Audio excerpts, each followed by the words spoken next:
올해는 특별히 종교개혁 또는 교회개혁 500주년을 맞이해가지고 개혁의 다른 이름인 새로운 종교가 시작됐으면 하는 그런 바람을 가지고 있습니다. 주제설교도 그래서 이제 마태복음 12장 안식 논쟁에서 예수가 내가 너희에게 말한다. 성전보다 더 큰 이가 여기에 있다고 선언하셨는데요. 종교는 끊임없이 성전으로 회귀되고 고착화되는 것에 대한 경고인 듯 보입니다. 이번 텍스트 아카데미가 이런 예수의 경고를 되새기는 좋은 기회가 됐으면 좋겠습니다. 15기 아카데미를 시작하면서 아카데미의 교장이신 우리 한정희 기독인대 공동대표님으로부터 인사 말씀을 잠깐 듣도록 하겠습니다.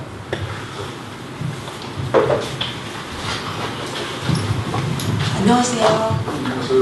네, 환영합니다. 아프나가 저렇게 하는 게 좀 너무 어색해가지고 그냥 구색 맞추느냐고 제가 공동대표로 지금 나왔어요. 네, 우선 다 아시겠지만 우리 기독인연대에 대한 소개를 잠깐만 드릴게요. 다 아시는 분들이지만 이제 아직 접하지 못하신 분들을 위해서요.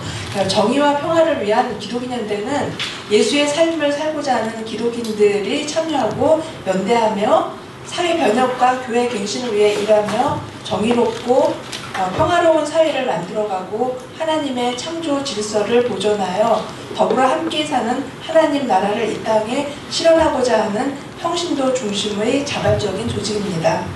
이를 위해 각종 교육 사업, 다양한 실천 사업 등을 펼치고 있습니다. 그리고 특히 기독인연대는 교회에서 평신도의 역할과 사역의 중요성을 인식하고 교회 갱신을 위한 실천적 역량을 강화함으로써 평신도들의 연대를 만들어내고 이를 통해 기독교 운동을 활성화시키고자 매해 평신도 아카데미를 진행하고 있습니다. 그래서 2001년 제1회 평신도 아카데미를 개최하여 올해로 15회를 맞아 교회개혁 500주년 새로운 종교의 시작이라는 주제로 앞으로 4강이 진행됩니다. 이 시간들이 평신도의 기독교 운동을 위한 밑거름이 되고 열매를 맺을 수 있는 시간이 되리라 믿습니다. 하나의 작은 촛불이 혁명을 만든 것처럼 우리의 이 작은 관심과 참여가 하나님 나라를 일구는데 걸음이 되길 바랍니다. 우리의 자리를 마련해 주신 기독인연대와 함께 하시는 여러분들을 진심으로 환영합니다. 귀한 시간 4주간 결석하지 마시고 꼭 참여하여 주시기를 당부드립니다. 여러분들 진심으로 환영합니다. 감사합니다. 네, 매주 화요일 오늘부터 시작해서 4회 진행되는 아카데미의 오늘 첫 시간은 전체 주제에 대한 그 개론 성격의 강의라고 보시면 되겠습니다. 오늘 강의해 주신 윤태수 교수님은 한신대와 한신대학원 그리고 독일 본대학원에서 공부하시고 호서대학교에서 학생들을 가르치셨습니다. 그러면서 개인적으로는 이제 저의 그 신앙의 장인분이 되어준 한국신앙연구소에서 나온 그 구약과 민중신앙이라는 이런 책을 통해서 교수님을 간접적으로 이렇게 뵌 적이 있고요. 오늘 직접 뵙기는 처음인 것 같습니다.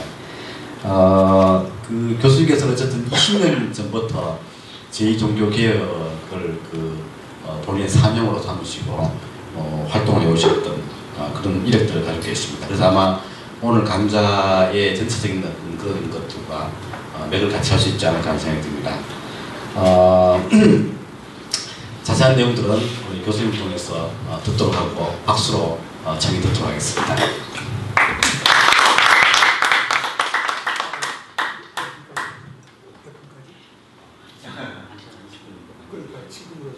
시간을 8시 한 50분? 40분? 네. 8시 한 50분 정도? 네. 50분까지. 이걸 좀 스탠드가 있습니까? 네. 시간이 좀 걸릴 것 같아요. 상관없습니다. 금방 갈게요. 네, 여기 향림교회는 제가 안병 박사님이 시작하신 한국신앙연구소 하실 때 황성대 교수부터 시작하면은 3대 간사입니다. 황석유 교수님이 준비할 때 간사를 하셨고 제2대가 손규태 박사님, 그분이 독일을 이제 공부하러 가시고 그 다음에 제가 1975년부터 78년까지 약 한 3년 동안 바로 이 옆에 무슨 사무실 안에 있죠? 예, 거기에서 3년 동안 근무를 했었고 그 다음에 이제 저쪽 영도 고대 앞으로 이사도 가고 있었는데 이제 익숙한 곳인데 너무 익숙해서 마음 놓고 전철을 타다가 딴 데로 갔다가 학교도 늦지 않고 왔습니다. 오니까 이렇게 이제 익은 얼굴로 또 계시고 또 새로운 분들도 계신데 반갑습니다. 그러면 주어진 시간 내에 지금 자료집을 가지고 계시죠? 네. 예. 저는 이거 읽겠습니다. 예. 나중에. 예. 그러면 읽어가다가 또 뭐 설명할 게 있으면 설명도 하고 이렇게 하겠습니다. 1884년에 미국 선교사인 아펜셀라와 언더우드가 선교를 시작한 이후 한국교회는 빠른 성장을 하여 세계를 놀라게 했습니다. 그래서 2005년에 통계청의 자료에 따르면 전체 내국인 4,704만 명 가운데 불교를 믿는다고 답한 사람은 1,072만 명, 22%, 개신교회는 861만 명, 18.3%, 천주교회는 514만 명, 10.9%로 뒤를 이었습니다. 신구교를 합하면 29.23%, 약 30%니까 전체 인구의 3분의 1 정도 되는 거죠. 2016년에 통계청이 발표한 한국의 종교인 통계에 의하면 내국인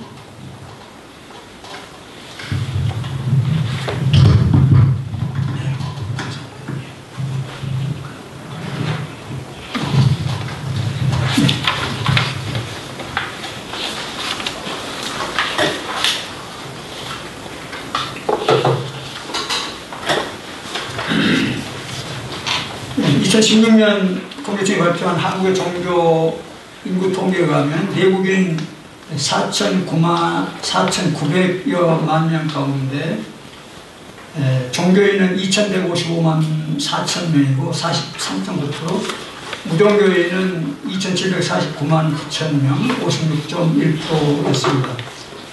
종교인들 가운데서 1위는 개신교로서 967만 6천 명, 19.7%, 2005년에 비해 약 106만 명이 증가했고, 2위는 불교인으로서 761만 9천 명, 15.5%, 2005년에 비해 약 310만 명이 감소했고, 3위는 천주교로서 389만 명입니다. 7.9%, 2005년에 비해 125만 명이 감소함으로 되어 있습니다.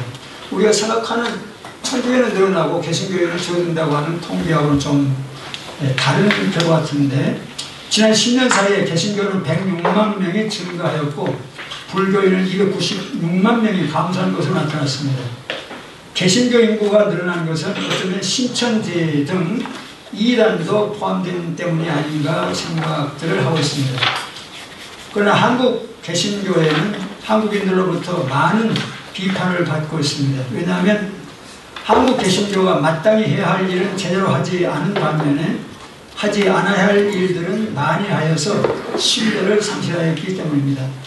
이러한 한국 개신교회 위기의 원인은 무엇일까? 우리는 그 위기의 원인을 여러 가지로 생각해 볼 수 있을 것입니다. 교회 위기의 원인을 우리는 사회 현상으로 본다면 황금제일주의, 물질주의, 쾌락주의, 세속주의, 성공지상주의 등에서 찾아볼 수 있을 것입니다. 교회도 이러한 세상 풍조를 따라가고 있기 때문에 교회가 그 본질에서 벗어나 정체성을 잃고 세상 사람들로부터 비판을 받고 있으며 그 결과 교회가 성장을 멈췄을 뿐만 아니라 내리막길을 걷고 있는 것입니다. 이런 세상적인 이유들보다도 더 큰 근본적인 신학적 이유는 오늘 제가 주로 말씀드리려고 하는 것은 신학적인 이유인데요. 루터가 말한 오직 믿음으로만 솔라 피데의 신학이라고 생각합니다. 이 오직 믿음으로만의 신학은 윤리와 도덕 등 행함을 약화시키고 배제하는 결과를 가져와서 한국교회를 오늘의 위기에 몰아넣었습니다. 한국교회뿐만 아니라 저는 이제 독일에서 6년 동안 공부하고 그 다음에 여러 번 유럽을 방문했는데 한국보다 훨씬 더 심각하죠. 그 위기가. 우리는 그래도 이제 젊은 교회니까 기독교인이라 하면 당연히 교회 나가야 되는 걸로 알고 있는데 그 나라들은 1000년, 1500년의 역사를 유럽을 가지고 있기 때문에 특별히 이제 여기서 좀 비판을 하고 있습니다만 오직 믿음으로만 그 구원론을 믿고 있는 사람들은 이미 예수 믿고 세례 받았으니까 구원을 받은 거예요. 루터 보장한 거 아닙니까? 목사님들이 보장했습니까? 후퇴에 힘들게 교회 나갈 필요가 뭐 있느냐? 안 나가는 거예요. 코기가 약간씩 다르지만은 보통은 독일 교인들, 개신교인들 2~3% 정도가 교회 나간다고 보는 것입니다. 많은 사람들은 5%도 보고 8%도 보지만 5% 내외가 나가고 문 닫은 교회들, 숙집으로 변한 교회들, 박물관으로 변한 교회들 혹은 또 기념품 가게로 변한 교회들 직접 많이 봤습니다. 한국은 거기까지 가지 않지만 그 날이 멀잖아요. 그 날에는 여러분 1000년, 1500년의 역사를 지난 다음에 그런 현상이 일어나죠. 우리는 130년 역사 밖에 지나지 않았는데 유럽과 거의 비슷한 현상이 나타나는 거죠. 이 오직 믿음으로만의 신학을 넘어서지 않으면 한국교회의 위기는 극복될 수 없다고 생각합니다. 그 길을 오늘 강연에서 말씀드리려고 합니다. 시사저널과 한국 반부패협회가 조사한 2001년 한국 부패 인식지수 CPI에 의하면 응답자의 87.5%가 한국 개신교회 목사들은 부패했다고 응답했습니다. 그것은 한국 목사들의 신뢰도가 매우 낮다는 것을 의미합니다. 우리 기독교인들에게는 매우 충격적인 결과가 아닐 수 없습니다. 2010년 11월에 실시한 기독교 윤리실천운동 손봉호 교수님이 하는 거죠. 조사에 따르면 응답자의 17.6%만이 한국 개신교회를 신뢰한다고 했습니다. 카톨릭은 43.4%, 불교는 33.6%를 신뢰한다고 응답한 것에 비하면 개신교회 신뢰도는 매우 낮은 수치입니다. 또 2009년 7월 29일에 한국 종교 지도자의 신뢰도에 대해 시사저널이 조사한 바에 의하면 카톨릭 신부가 74.6%, 굉장히 높죠. 불교 승려가 64%인데 반해서 개신교 목사의 신뢰도는 53.7%에 불과했습니다. 한 절반 정도밖에. 좀 높은 것이 아닌가 생각되는데요. 나중에 결과가 이렇게 나왔는데요. 한국 종교 지도자들 가운데서 개신교 목사의 신뢰도가 가장 낮게 나타났습니다. 한국 직업 33개의 선호도를 조사한 결과 카톨릭 신부는 11위, 불교 승려는 18위인데 반해서 한국 개신교 목사의 선호도는 25위로 나타났습니다.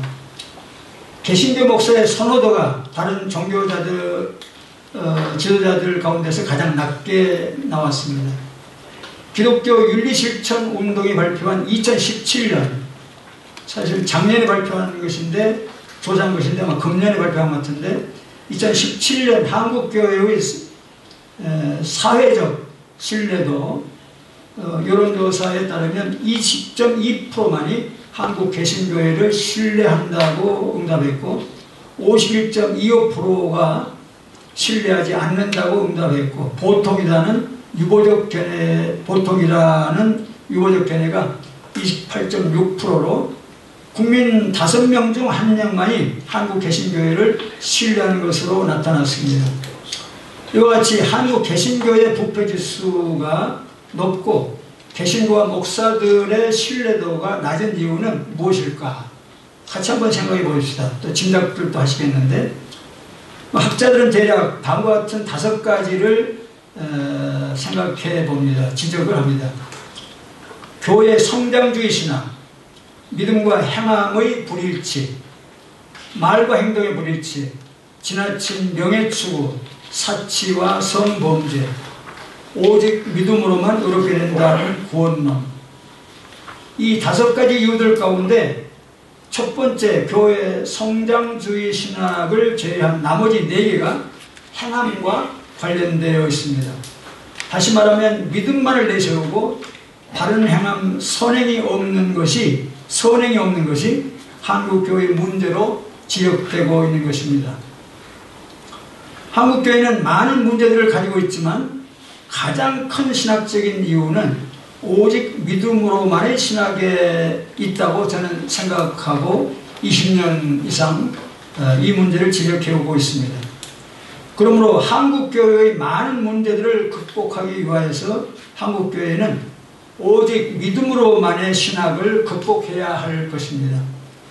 한국교회만 위기에 처해 있는 것이 아닙니다. 지금 세계의 전통적인 개신교회들 모두가 위기에 빠져 있습니다. 특히 유럽의 교회들은 비어가고 있고 무너져가고 있습니다.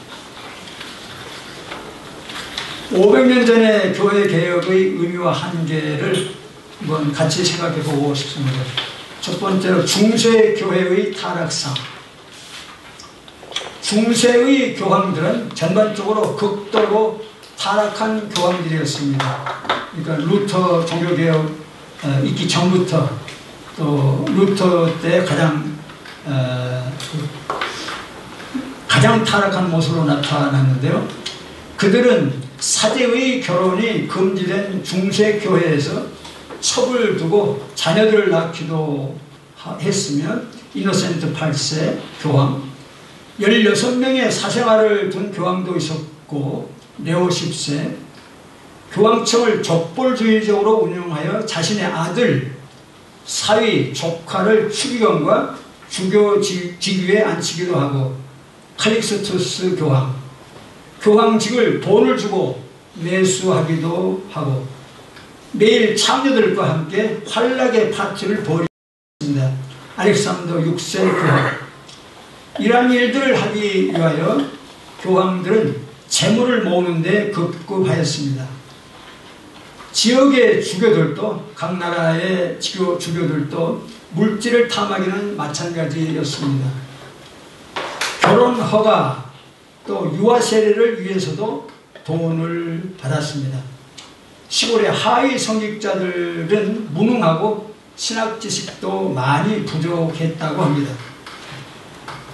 교황은 베드로 대성당 재건축을 빌미로 면죄부를 팔아서 많은 돈을 거둬들인 것은 지금 다 널리 알려져 있는 사실 아닙니까?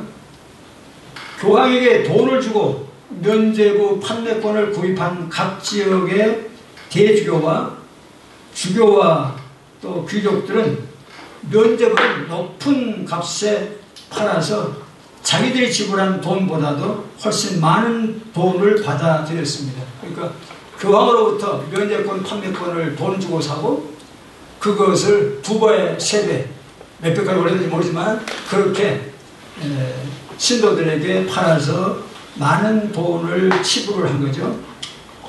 독일 북부의 면죄부 총판권은 알브레히트 대주교에게 있었는데 그는 은행에서 돈을 빌려 주교직을 샀으며 이를 벌충하기 위해서 면죄부 판매에 열을 올렸다고 합니다. 그리고 사람들을 현혹시키는 화술로 유명한 도미니칸 수도사 테첼을 판매 책임자로 고용했습니다. 테첼은 동네가 다 순회하며 사람들을 이렇게 했었다고 하죠. 이것도 많이 알려진 사실인데 면죄부를 구입한 동전이 금고 안에 떨어지는 순간 연옥에 있는 영혼은 천국으로 올라간다. 많은 돈을 주고 면죄부, 즉 구원의 증서를 구입한 신자들은 예배, 미사에도 결석을 했습니다. 고해성사도 빠뜨렸습니다. 비텐베르크의 한 사제는 면죄부를 구입한 신자를 찾아가 왜 예배에 나오지 않는가 하고 물어보았습니다. 그 신자는 테첼에게서 구한 면죄부를 마치 천국 보증서처럼 보여주었습니다. 그러니까 나는 이미 면제부를 샀기 때문에 천국이 보장되어 있는데 뭐 때문에 힘들게 이사에 나가느냐. 고해성사도 받을 필요가 없다. 그런 거 안 받아도 그건 이미 보장됐다. 그렇게 태철이 말했다고 이것을 이제 들었는데, 미신적 행태에 분노한 사제는 펜을 들어 면제부를 공격하는 95개도 반박문을 써서 비텐베르크 교회당 문에 게시했습니다. 그 사제가 바로 마르틴 루터였고, 그 날이 바로 1517년 10월 31일이었습니다. 저는 비텐베르크에 한 3번 정도 간 것 같습니다. 기억이 잘 안 나네요. 거기 보면 이제 그 슐러스 키르케라고 성교회라고 독일말 자체는 성교회죠. 비텐베르크가 하나의 성인데 그 교회가 있는데 지금은 그 95개 조를 동판으로 새겨서 커다란 문에 새겨져 있습니다. 거기서 이제 저도 사진도 찍고 했는데 그 교회 안에 루터의 무덤이 있고 또 거기서 가까운 곳에 루터가 신학 교수였던 신학교가 지금도 남아있고 루터가 살았던 그 목조 건물인데 그것도 있습니다. 루터가 탁상담을 했다고 하는 그 중국 식탁도 있는데 500년 전 것인지는 모르지만 그 형태가 본영되더군요. 중세는 선행으로 구원을 얻는다고 주장을 했습니다. 이 선행은 착한 일이 아닌 구원의 좋은 일을 의미했습니다. 중세의 선행은 이제 성경의 선행과 한번 비교를 해보시죠.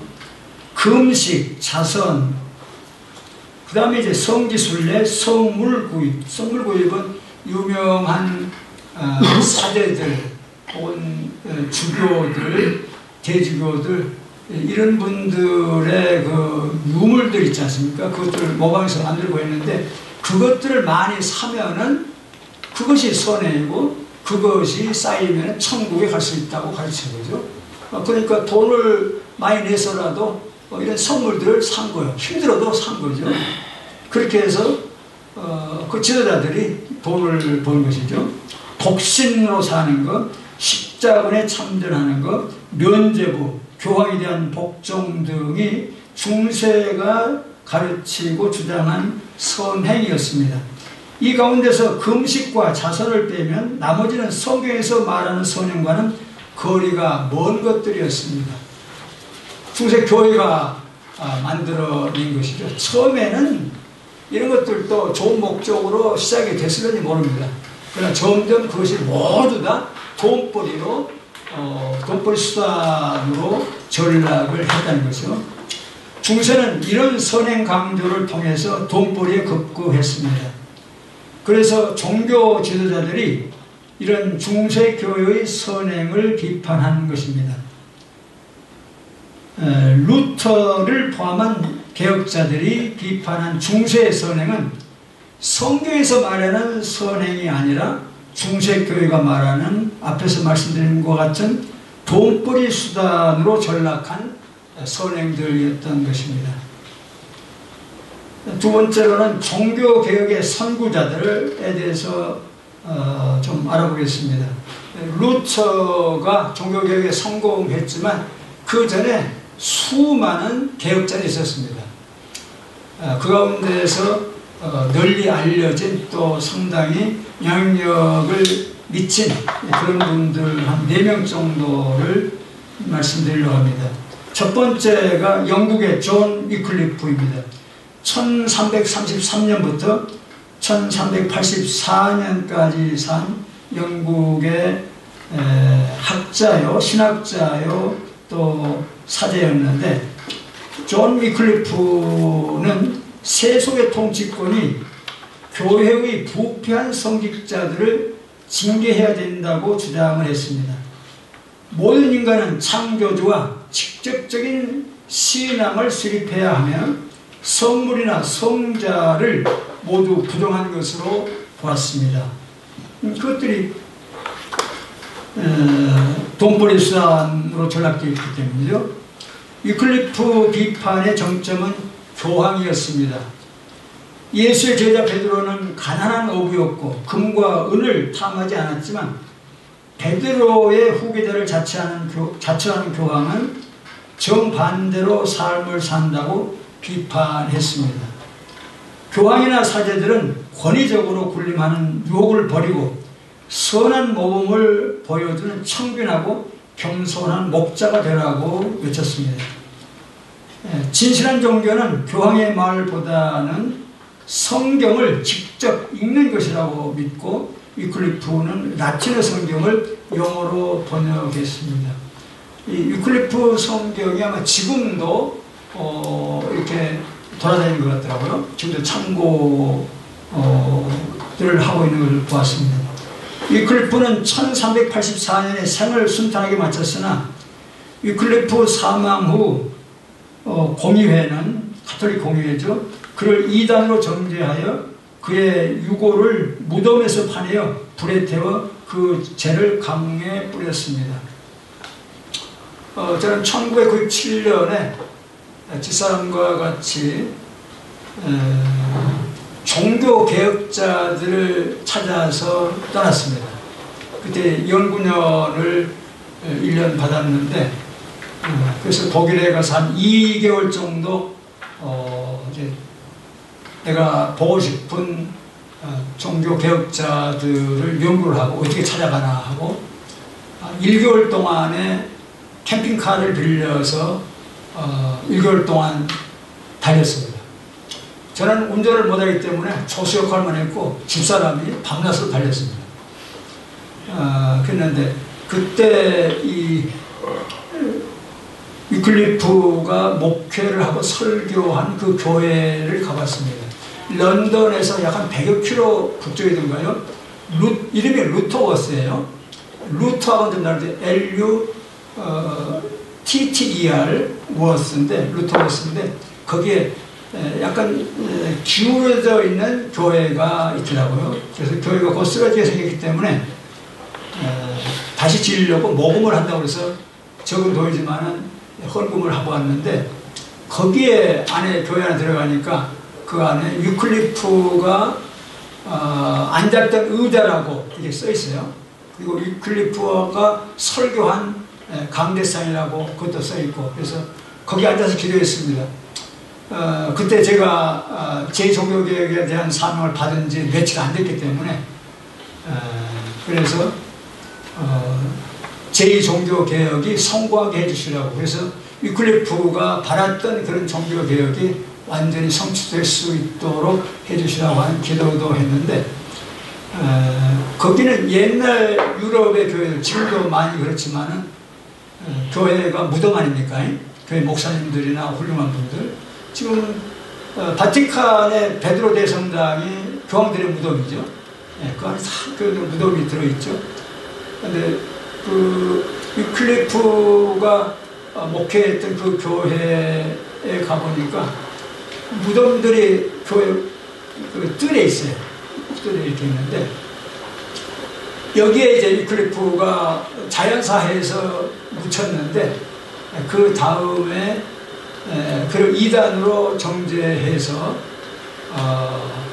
그 육관참시라고 합니까? 부관참시.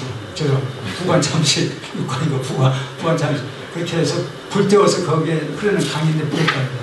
제가 알기로는 지금 김동주 교수의 책을 제가 참고했는데 제가 듣기로는 자연사에서 잘 묻혀 있었는데 나중에 이제 그 다음에 지금 곧바로 얀 후스에 대해서 말씀드리려고 하는데 후스의 사상을 검토해 보니까 후스가 누구의 영향을 받았나 봤더니 위클리프 영향을 받은 거예요.